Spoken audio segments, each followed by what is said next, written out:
지시에 그 관계없이 자신의 그 재량에 의해서 법령에 규정된 권한을 행사할 수가 있지만은 일반적인 행정적 지시에는 따라야지 된다라는 거. 그래서 이 부분 여기 단독제 행정기관에서 모든 것을 자기 마음대로 할 수 있다 이렇게 생각하시면 안 되고요.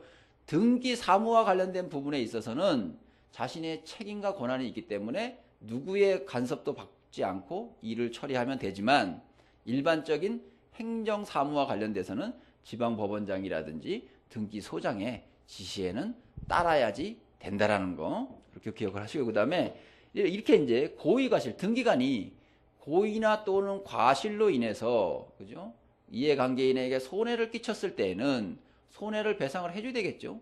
그래서 이 등기관이 국가기관으로서의 등기관이기 때문에 그죠 국가 배상 책임을 진다 그랬죠. 그죠 국가 배상 책임을 지고요. 그죠 그 다음에 우리 등기관 관련돼서는 제척 규정이 있다 그랬죠.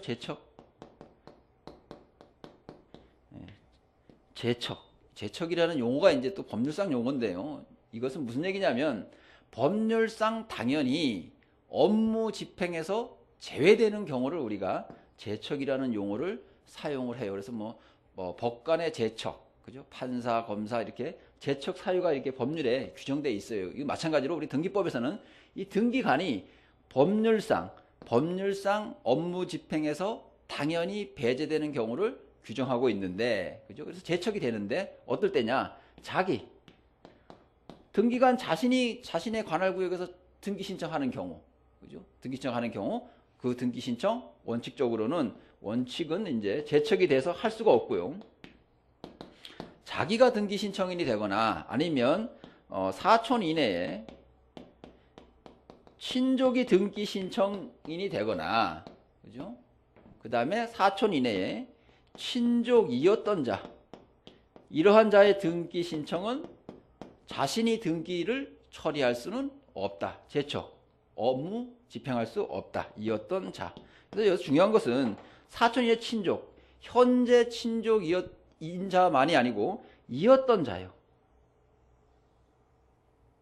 종전의 친족이었던 자. 이 대표적인 경우가 어떤 경우가 있을 수가 있죠? 종전의 친족이었던 자.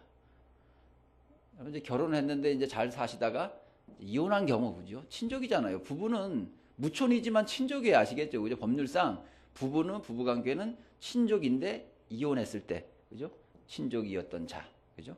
뭐 입양했는데 파양을 하거나 뭐 이런 경우 있을 수가 있겠죠. 그죠? 그래서 사촌 이내의 친족이었던 자가 등기 신청인이 되는 경우에 당의 등기관은 등기 사무 처리할 수 없다. 그죠? 원칙. 그 다음에 예외가 있죠. 예외.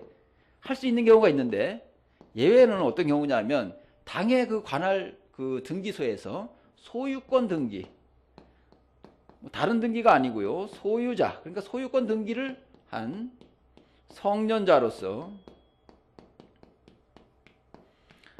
2인 이상, 그죠? 이렇게 사촌 이내의 친족 내지 친족이었던 자가 아닌 자의 참여가 있으면, 그죠? 소유권 당의 등기소에서 소유권 등기를 한 성년자 2인 이상이 이러한 친족에 해당하지 않는 자의 참여가 있으면 등기할 수 있다 그랬죠. 그죠? 그래서 원칙적으로 이렇게 자기 사촌 이내의 친족이었던 자가 등기 신청인이 되는 경우에 그 등기관은 등기 사무를 처리해서는 안 된다는 제척의 적용을 받는다라는 거. 다만 이렇게 소유권 등기를 한 성년자 2인 이상의 참여가 있으면 등기 사무 처리해도 된다라는 부분이 등기관의 제척과 관련된 내용이고요. 그래서 그 이제 밑줄을 치시면 어디 치시냐면 이제 등기관과 관련된 내용이 의 부분에 네 번째 줄 보실까요? 네 번째 줄. 지방법원장 혹은 지원장의 지정 이렇게 돼 있죠. 그죠? 지정. 그래서 지정을 받아 등기 사무를 처리하는 자. 그래서 지정 부분에 이제 동글뱅이 치고요. 그다음에 등기관은 자기의 권한과 책임하에 독자적으로 등기 사무를 처리하는 독립관청이죠. 그죠? 독립관청. 여기까지 이제 또 동글뱅이 쳐놓으시고. 독립관청이나, 그래서 이나, 그 밑에 줄 보시면 등기소장 등의 일반적인 행정적 지시와 감독에 따라야 함은 물론이다. 여러분, 이 내용이 이제 당연한 내용인 것 같죠? 시험 문제 자주 나와요, 시험 문제. 그러니까 우리 시험뿐만이 아니고, 우리 뭐 법무사 시험이나 이런 데서도 이런 내용이 그냥 뭐 독립적 행정관청이니까 자신이 모든 일을 할 수 있다. 이렇게 오해할 수가 있는데 그렇지는 않고요. 일반적인 행정적 지시와 감독에는 따라야지 된다라는 거. 그 다음에 그 등기관의 책임과 관련돼서는 그 네 번째 줄요. 국가가 그 손해를 배상. 이래 되죠. 우리 국가 배상 책임이죠. 그죠? 국가 배상 책임. 일단 원칙적으로 국가가 손해를 배상해야 되고, 그 밑에 보시면 등기관에게 고의 또는 중대한 과실이 있는 때 국가는 그 등기관에게 구상할 수 있다. 그래서 이제 구상할 수 있는 경우는 이제 고의 또는 중과실이 있는 경우에만 우리가 그 구상할 수 있다라는 내용이고, 그 부분만 밑줄을 쳐놓으시면 되고, 그 다음에 등기관의 제척 부분요. 동그라미 1번 보시면 밑에 자기 이래 되죠. 자기. 여보 자기가 아니고요. 여기서는 그 등기관을 얘기하는 것이죠. 그죠? 등기관.